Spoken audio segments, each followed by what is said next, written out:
मध्य प्रदेश सरकार के मंत्रिमंडल में कुर्सी तोड़ने वाले मंत्रियों के लिए बुरी खबर है, क्योंकि दिल्ली से ये खबर आई है कि मध्य प्रदेश सरकार के मंत्रियों की होगी अग्नि परीक्षा, दिल्ली भेजी जाएगी पूरी लिस्ट।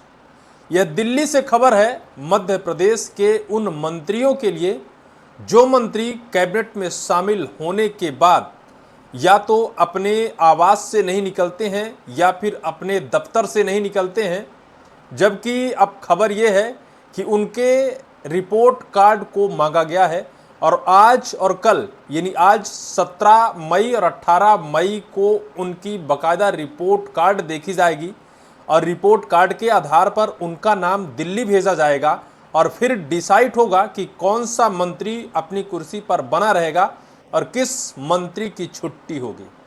इस खबर को आने के बाद मध्य प्रदेश की भारतीय जनता पार्टी की सरकार और सरकार के अंदर कैबिनेट में बैठे मंत्रियों के दिल की धड़कन तेज हो गई है, क्योंकि इसी बीच ये भी खबर है कि मंत्रिमंडल विस्तार की भी सुगबुगाहट अब तेज हो गई है, क्योंकि निगम मंडल की नियुक्ति हो चुकी है। अब सारे कवायद खत्म हो चुके हैं। मोहन सरकार के 2.5 साल का वक्त बीत चुका है और इस 2.5 साल में किए गए कामों को मोहन सरकार में देखा जाएगा। उन मंत्रियों को बुलाकर उनसे 1 to 1 होंगे, उनसे पूछा जाएगा और उस रिपोर्ट कार्ड के आधार पर आगे का भविष्य उनका तय होगा। कब तक वो कुर्सी पर बने रहेंगे वो आज और कल जो 1 to 1 होंगे उस पर डिपेंड करेगा। इस खबर को आने के बाद मध्य प्रदेश के निकम्मे मंत्रियों के दिल की धड़कन अब तेज हो गई है। यही वजह है कि सभी मंत्रियों के चेहरे पर डर साफ तौर पर देखा जा रहा है, क्योंकि मंत्रियों को भय है कि किसका रिपोर्ट कार्ड खराब हो सकता है। मंत्रियों को पता है कि कौन ग्राउंड में उतरकर काम नहीं कर रहा है और यही वजह है कि सीएम मोहन यादव की सरकार को केंद्र से बाकायदा इस रिपोर्ट कार्ड और मंत्रियों से 1 to 1 होने का आदेश प्राप्त हुआ है। मैं आपको खबर दिखाता हूं, जिस खबर में साफ तौर पर यह कहा गया है मध्य प्रदेश में सरकार और संगठन के बीच समन्वय को मजबूत करने के लिए भाजपा के मंत्रियों की परफॉर्मेंस समीक्षा का बड़ा कार्यक्रम तय किया गया है। 2.5 साल का कार्यकाल पूरा करने जा रही मोहन सरकार के मंत्रियों को रविवार और सोमवार को सत्ता संगठन के प्रमुखों के सामने रिपोर्ट कार्ड रखना होगा। सबसे पहले डिप्टी सीएम जगदीश देवड़ा वित्त, आबकारी व प्रभार के जिलों से जुड़ा लेखा जोखा पेश करेंगे। अंत में राज्य मंत्री राधा सिंह की बारी आएगी। रिपोर्ट 18 मुख्य बिंदुओं पर है। सत्ता संगठन के प्रमुख संबंधी मंत्री को उनकी कमियों से रूबरू कराएंगे। इस कवायद को संबंधित मंत्रिमंडल विस्तार से जोड़कर देखा जा रहा है। साथ ही उन सभी विधानसभा सीटों की समीक्षा होगी जहां भाजपा को 2023 विधानसभा चुनाव में हार का सामना करना पड़ा था। पार्टी अब इन सीटों पर आगामी रणनीति तैयार करने में जुटी है। तो आपको समझ में आ गया कि मध्य प्रदेश की सरकार के कई सारे पहलू हैं। 18 बिंदुओं में उन मंत्रियों और संगठन सत्ता के बीच रूबरू होना है। 2023 विधानसभा चुनाव में जिन सीटों पर भारतीय जनता पार्टी को हार का सामना हुआ था उन सीटों पर भी समीक्षा बैठक इसी टाइम पर की जाएगी। मंत्रिमंडल विस्तार को लेकर भी इसी वक्त मंत्रियों से रूबरू होंगे, क्योंकि 3 से 4 मंत्रियों को आउट करना है और उनकी जगह पर नए विधायकों को जो इंतजार कर रहे हैं मंत्रिमंडल में शामिल होने की उन्हें जगह दी जाएगी और कुछ जो तत्कालीन पदस्थ मंत्री हैं उन्हें हटाया जाएगा।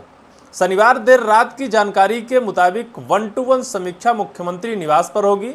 इसमें मुख्यमंत्री डॉक्टर मोहन यादव, राष्ट्रीय सह संगठन महामंत्री शिव प्रकाश, क्षेत्रीय संगठन महामंत्री अजय जयमाल, प्रदेश प्रभारी डॉक्टर महेंद्र सिंह और प्रदेश अध्यक्ष हेमंत खंडेलवाल प्रमुख रूप से मौजूद रहेंगे।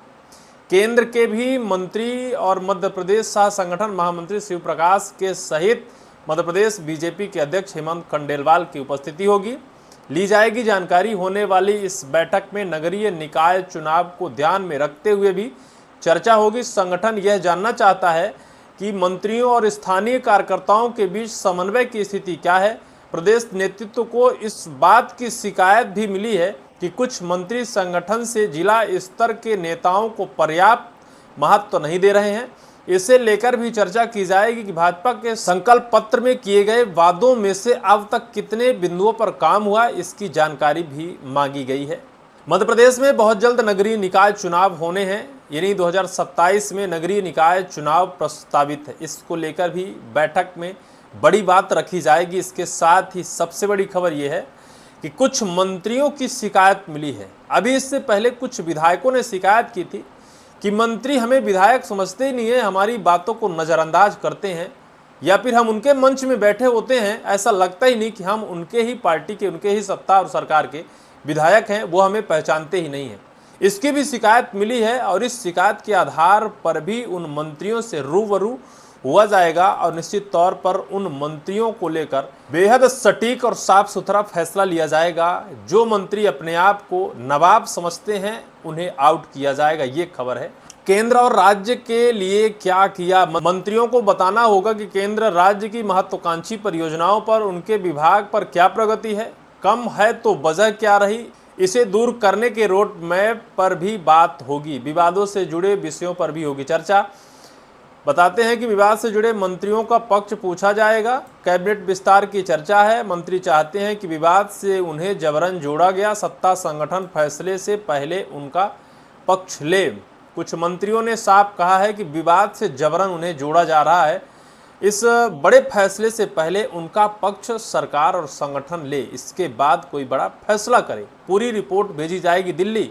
सूत्रों के मुताबिक निगम मंडल में जारी नियुक्तियों के बाद अब निगाहें मंत्रिमंडल विस्तार पर है, लिहाजा उससे पहले मंत्रियों से 1-to-1 फार्मूले में मंत्रिमंडल विस्तार की कड़ी अहम माना जा रहा है, क्योंकि यहां से फीडबैक के बाद तैयार रिपोर्ट दिल्ली भेजी जाएगी। कड़ी इसी रिपोर्ट के आधार पर फैसला किया जाएगा। मोहन मंत्रिमंडल से जिनकी छुट्टी की जाएगी, अब छुट्टी करने वाले नाम तय हो जाएंगे तो नए नाम जुड़ेंगे। यानी कुल मिलाकर यह है कि नए मंत्रिमंडल के विस्तार की कवायद अब तेज हो गई है। कड़ी इसी रिपोर्ट के आधार पर फैसला किया जाएगा। मोहन मंत्रिमंडल से जिनकी छुट्टी की जाएगी, अब छुट्टी करने वाले नाम तय हो जाएंगे तो नए नाम जुड़ेंगे। यानी कुल मिलाकर यह है कि नए मंत्रिमंडल के विस्तार की कवायद अब तेज हो गई है। उन मंत्रियों को आउट किया जाएगा जो काम नहीं करते हैं, अपने ही नेताओं से, अपने ही कार्यकर्ताओं से बात नहीं करते हैं, और कुछ मंत्रियों की लगातार शिकायत भी आई है। इसको लेकर भी समीक्षा की जाएगी। निश्चित तौर पर बेहद बड़ी और संगीन बैठक है। आज रविवार और कल सोमवार यानी 17 और 18 मई को मोहन के मंत्रिमंडल की बैठक होगी। सभी मंत्रियों से 1-to-1 होंगे और सभी मंत्रियों की अग्नि परीक्षा है। कौन मंत्री इसमें खरा उतरता है और कौन से मंत्री इस परीक्षा में फेल होते हैं, तो वक्त बताएगा। बहरहाल इस पूरी वीडियो को लेकर आपकी क्या राय होगी, कमेंट सेक्शन पर कमेंट कर आप जरूर कहिएगा।